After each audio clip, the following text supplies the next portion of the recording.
Video खराब कर दे रहा है। काची पढ़ रहा है? ब्रीथ। काचे? हाँ सरफेस। ब्रीथ पढ़ रहे हैं। ब्रीथ का डिफिनेशन तुम लोग को बताया है कि ब्रीथ किसे कहते हैं। तो ब्रीथ कोई एक बिंदु से बराबर दूरी पर चारों तरफ जो घेरा रहेगा उसको काची बोलेंगे? ब्रीथ का हर जगह डिफिनेशन तुम लोग का अलग अलग मिलेगा, ठीक है ना। कहीं पे कई तरीका से बोला जाता है कि ब्रीथ में केंद्र होता है, ब्रीथ में त्रिज्या होता है, ब्रीथ में व्यास होता है, इस प्रकार, ठीक है। तो सबसे पहले इसमें पढ़ते हैं हम लोग केंद्र। काची पढ़ते हैं? केंद्र। काची पढ़ रहे हैं? केंद्र। अरे बाबू सही से बोलना सब कुछ, ठीक है। सबसे पहले केंद्र है। केंद्र में जो होता है वो होता है बीच में, ब्रीथ बनाने के लिए वही जो बीच वाला पॉइंट होता है उसको काची बोलते हैं? केंद्र। केंद्र पर जो कोण बनता है टोटल 360 डिग्री कोण बनता है। कितना डिग्री के?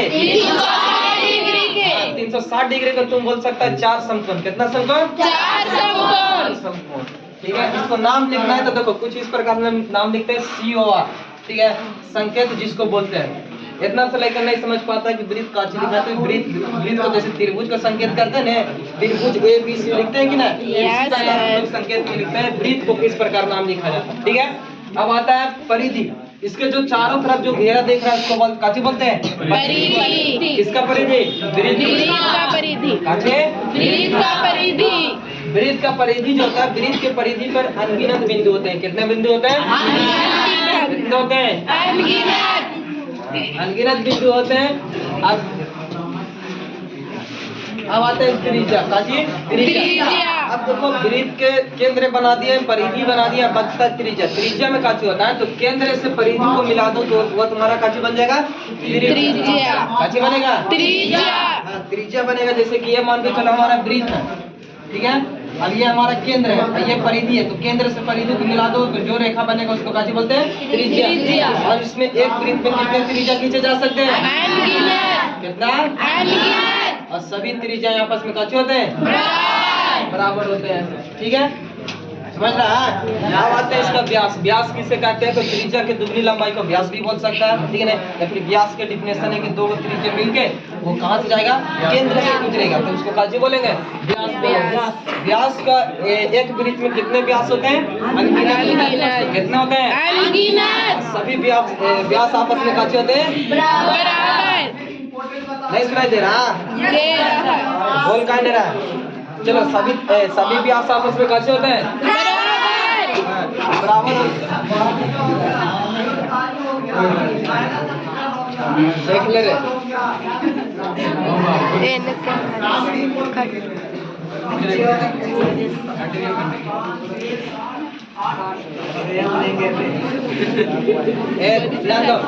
चलो देखो व्यास और त्रिज्या में कुछ संबंध होता है, ठीक है ना। जैसे व्यास और त्रिज्या में काची का संबंध होता है तो व्यास जो होता है वो त्रिज्या का दुगना होता है। काची होता है? दुगना होता है। कौन होता है?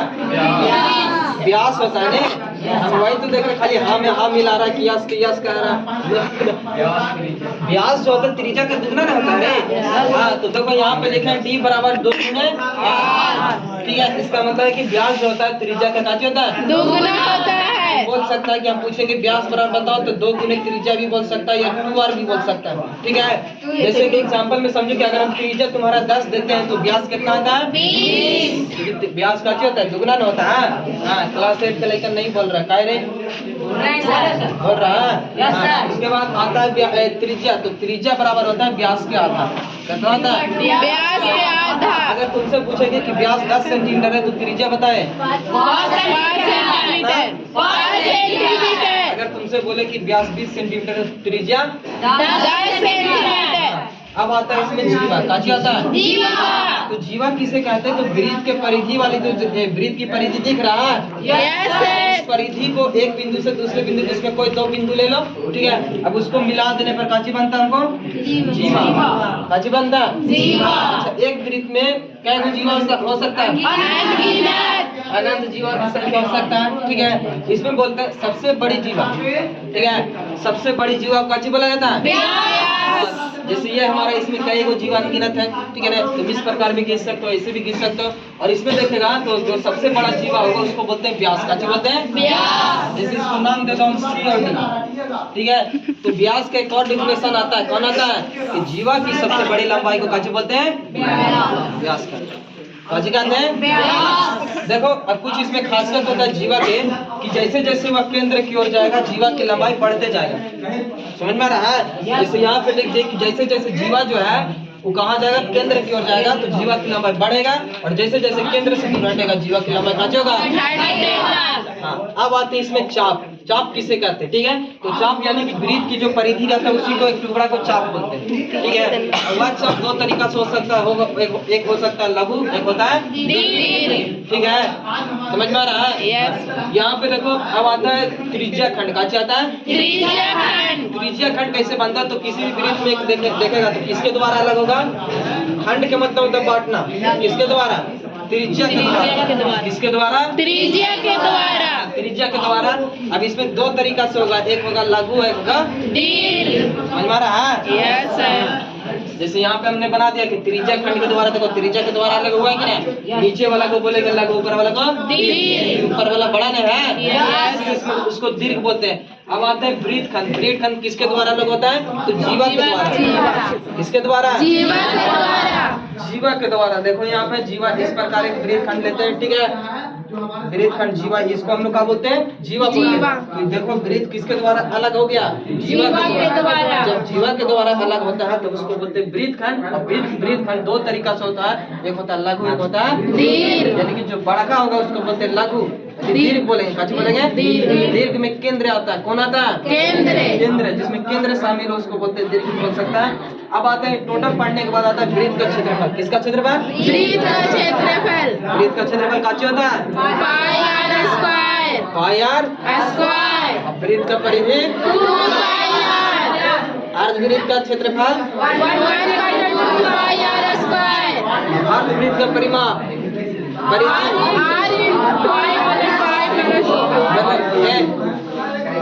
परिधि जो निकालता कैसे निकालता है? देखो अर्धवृत्त का परिमिति r × पाई + 2 कैसे बनता है, इसे ध्यान दो।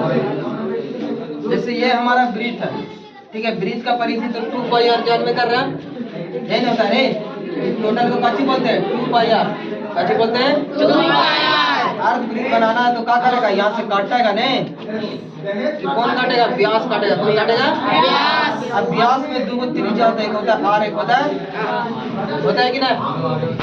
देखो हम ये टोटल बोलते हैं कि पूरा को बोलते हैं 2 पाई r। ठीक है, इसको आधा बनाना है तो 2 से भागा दे दो, बन गया अर्धवृत्त। लेकिन अर्धवृत्त में 2 को शामिल होता है व्यास, तो 2 त्रिज्या है नहीं, इसको बोलेंगे 2r। काची बोलेंगे? 2r। होगा कि ना? अभी 2 से 2 कैंसिल करो, अब तुम्हारा बचता है पाई r, इधर बचता है 2r। दोनों में काची कॉमन दिख रहा है? r। तो पाई प्लस के काची बचता है? 2 बचता है। निकला r × के पाई प्लस के 2। देख